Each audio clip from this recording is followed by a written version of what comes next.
6 फरवरी 2024 को है सटतिला एकादशी की बहुत ही ज़्यादा विशेष तिथि। और आज की इस विशेष वीडियो में हम आपको गुरुजी पंडित प्रदीप जी मिश्रा जी द्वारा मनोकामना पूर्ति, नौकरी प्राप्ति, अटके हुए काम के निवारण के लिए बताए गए बहुत ही अच्छे और विशेष उपाय का वर्णन करेंगे, जो आपको महादेव से विशेष फल की प्राप्ति के लिए 6 फरवरी को सटतिला एकादशी की विशेष तिथि को इस विशेष उपाय को करना है।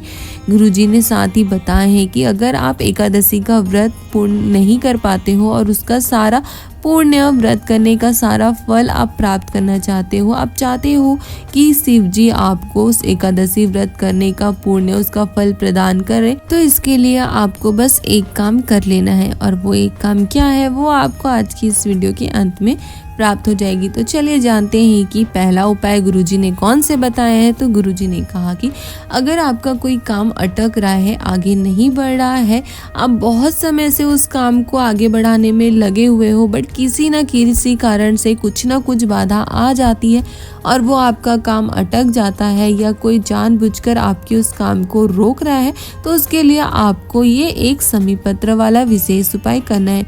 गुरुजी ने कहा है कि अगर आप सटतिला एकादशी की इस विशेष तिथि को 2 शमी पत्र लेकर शिव जी के मंदिर पहुंच जाते हो और इस विशेष उपाय को करते हो, तो यह निश्चित है कि इसका आपको फल प्राप्त होता ही है।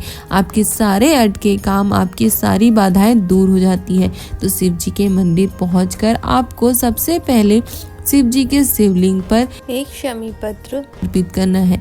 दूसरा शमी पत्र आपको शिव जी के शिवलिंग के नीचे, जहाँ पर शिव जी पर चढ़ाया हुआ जल नीचे गिरता है, ठीक वहीं पे आपको दूसरा शमी पत्र समर्पित करना है।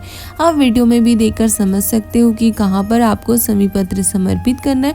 इन दोनों विशेष स्थानों पर आपको शमी पत्र समर्पित करते समय श्री शिवाय नमस्तुभ्यम मंत्र का स्मरण करते रहना है। गुरुजी ने कहा है कि अगर आप इस उपाय को करते हैं और अपने अटके हुए काम का स्मरण करके आप इन 2 शमी पत्रों को समर्पित कर एकादशी की विशेष तिथि को श्री शिवाय नमस्तुभ्यम मंत्र का जाप करते हैं, तो यह निश्चित है कि फिर आपके सारे अटके कामों को महादेव पूरा कर देते हैं। आपका कोई भी कार्य अटका नहीं होता है। बहुत ही विशेष उपाय है। मात्र 1 से 2 अगर एकादशी आप इस उपाय को कर लेते हो, तो इसका विशेष फल आपको प्राप्त होता ही है, यह निश्चित है।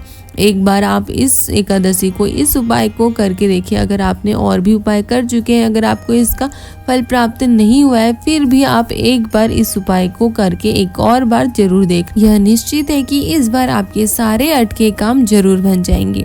दूसरा उपाय गुरुजी ने कहा कि जिसके घर में पैसा नहीं टिकता है, पैसा नहीं आ रहा है, आता तो है लेकिन चला जाता है, गलत जगहों पर लगता है, व्यसनों में चला जाता है, मदिरा में, जुआ में चला जाता है, घर में पैसा बचता ही नहीं है, तो उनको एकादशी की इस विशेष उपाय को एक बार अवश्य करके देखना है।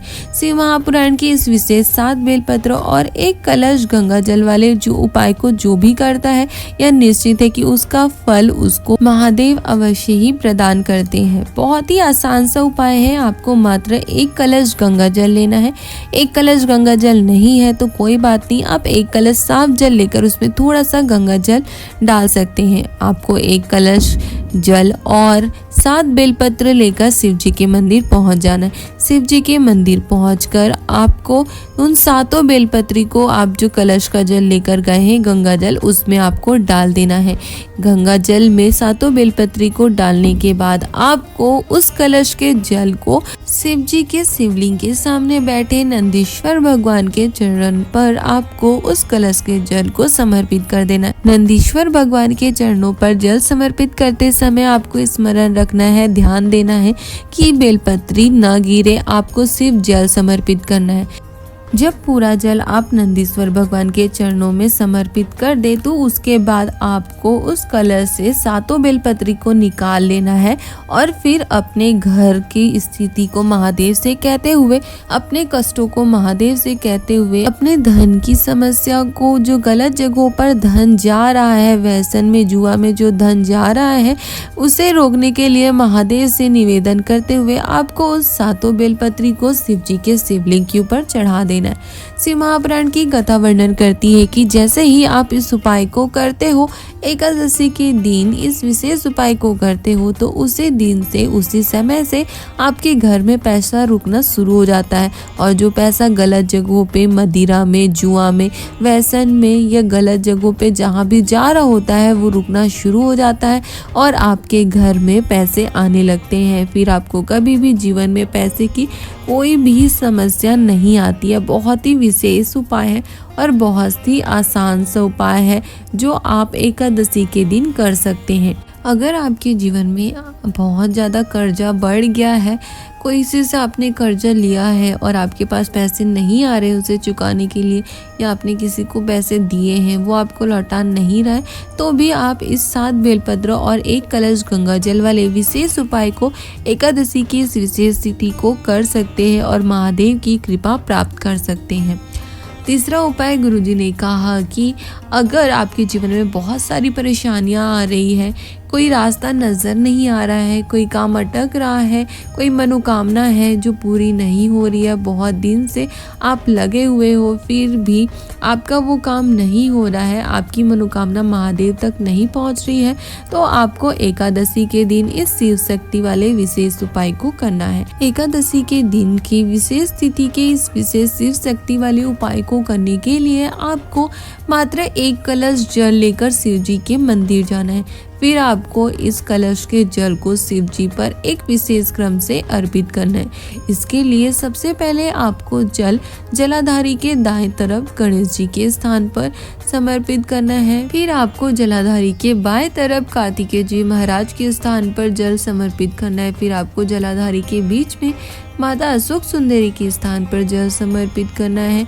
फिर माता पार्वती के हस्त कमल पर जल समर्पित करना है। फिर आपको शिव जी के शिवलिंग के ऊपर जल समर्पित करना है, पर आपको शिव जी के शिवलिंग के ऊपर पूरा जल समर्पित नहीं करना है, थोड़ा सा जल आपको अपने कलश में बचा लेना है। फिर उस कलश के जल को ले जाकर आपको बेलपत्री के पेड़ के नीचे, जो माता पार्वती के असुरों से उत्पन्न हुआ है, उस बेलपत्री के पेड़ में आपको बचा हुआ जल समर्पित कर देना है। फिर आपको उसी बेलपत्री के पेड़ के नीचे बैठकर 1 मिनट बैठकर आपको श्री शिवाय नमस्तुभ्यम मंत्र का जाप करना है और अपनी मनोकामनाओं को महादेव से कहना है। गुरुजी ने कहा कि यह उपाय अगर आप करते हो तो यह निश्चित है कि आपकी सारी मनोकामनाओं को महादेव पूरा कर देते हैं।